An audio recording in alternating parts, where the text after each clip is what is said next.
Hey guys, this is Ms. Morgan, and we're going to go over a couple of problems at the end of Chapter 15.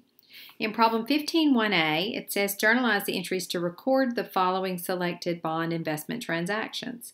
So in Transaction A, we purchase for cash $300,000 worth of bonds, 4% at 100, accrued interest of $3,000.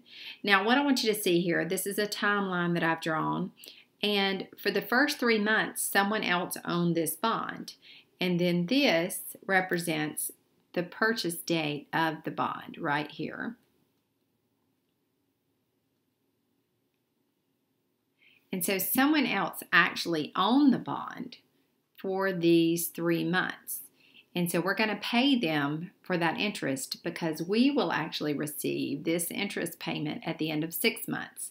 So we'll earn the last 3 months worth of interest.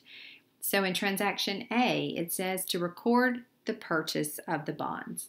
So the first thing you have to figure out is how much cash did you pay? Well, it tells us we paid $300,000 plus $3,000 in interest. And so the investment account called Oak City Bonds will be debited for the face amount of the bonds. We'll credit cash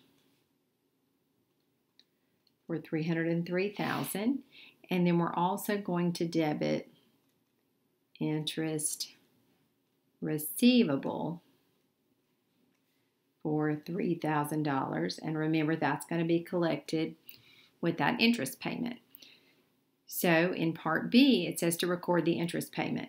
Well, the way you calculate interest is $300,000 times 4% times 1/2 because it's semi-annual, and so the interest payment will be a debit to cash for $6,000. We will credit interest receivable for $3,000, which we paid up front, and we're getting reimbursed for that. And then we'll credit interest revenue for the other $3,000 because we actually own the bond when this interest was earned.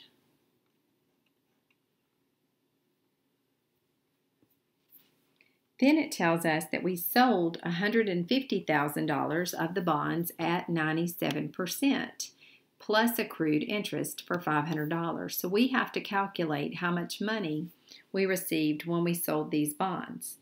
So what we'll do here is we'll say $150,000 times 0.97 equals $145,500 plus $500 accrued interest, means that we're going to receive cash of $146,000.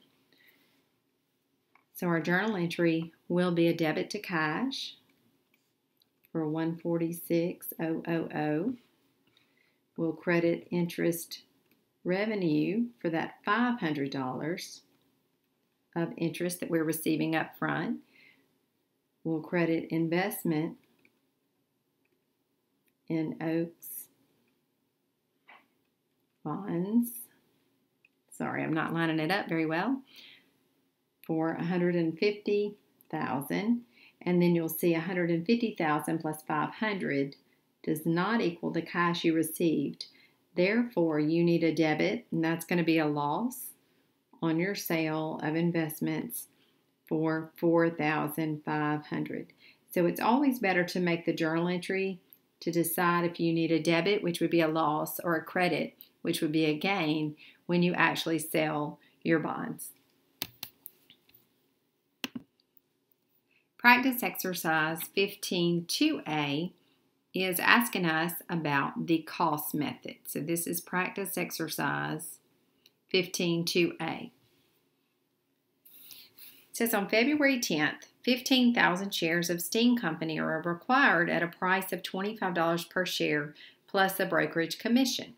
So the first thing we're going to do is create a journal entry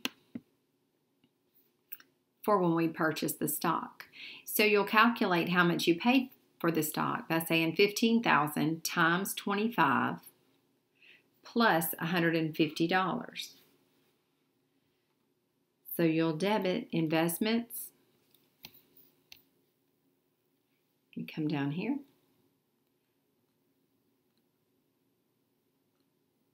Investments in Sting Company for $375,150. And you'll credit cash for $375,150.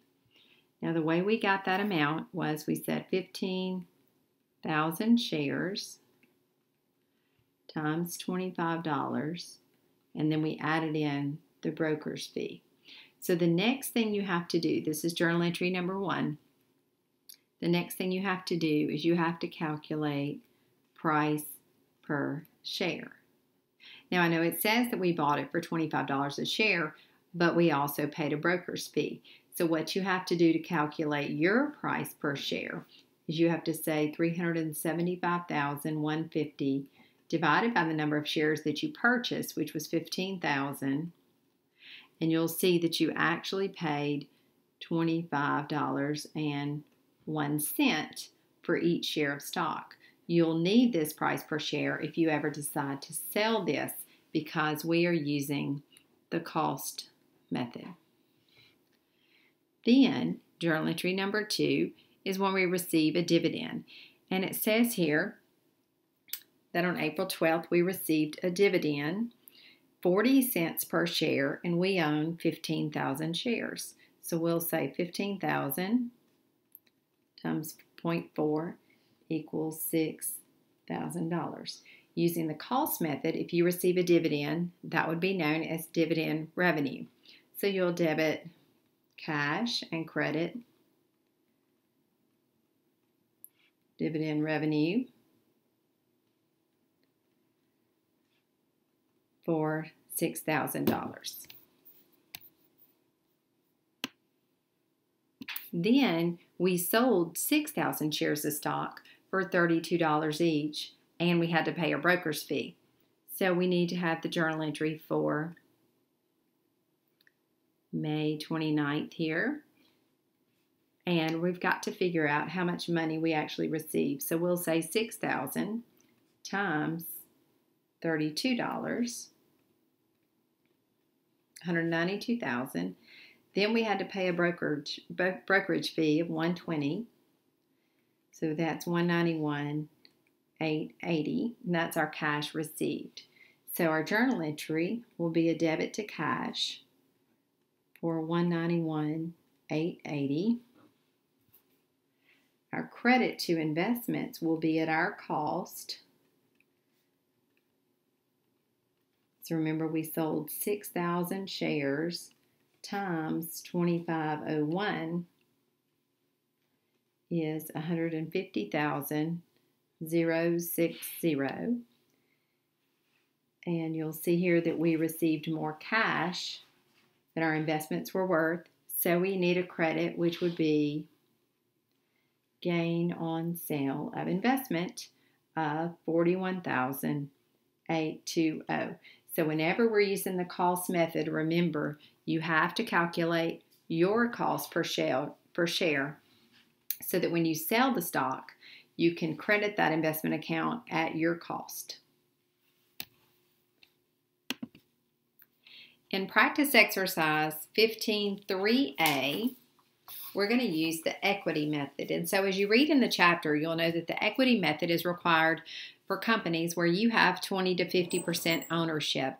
And so you want to make sure and read about the cost method, the equity method, and the consolidated financial statements if you own more than 50%. But the only ones that you'll be tested on are the cost method and the equity method. So let's look at this example. 15.3a says on January 2nd, P Company acquired 35% of G Company for $625,000. And so the first thing you'll do is create a journal entry for this investment. And remember, it's an equity investment, and we know that because we're purchasing 35% of the stock. So our journal entry will be a debit to investment in G Company stock for the amount we paid, $625,000, and a credit to cash for $625,000. So that's journal entry number 1.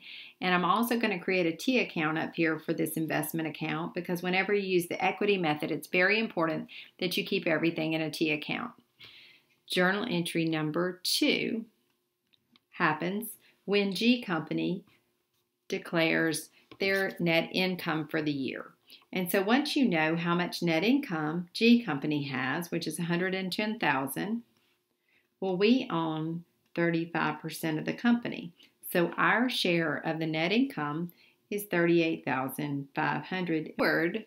Your portion of this company's net income on your financial statements. So we need a journal entry when this company has a net income. So since we own 35% of the company, we'll say 110,000 times 35% equals 38,500.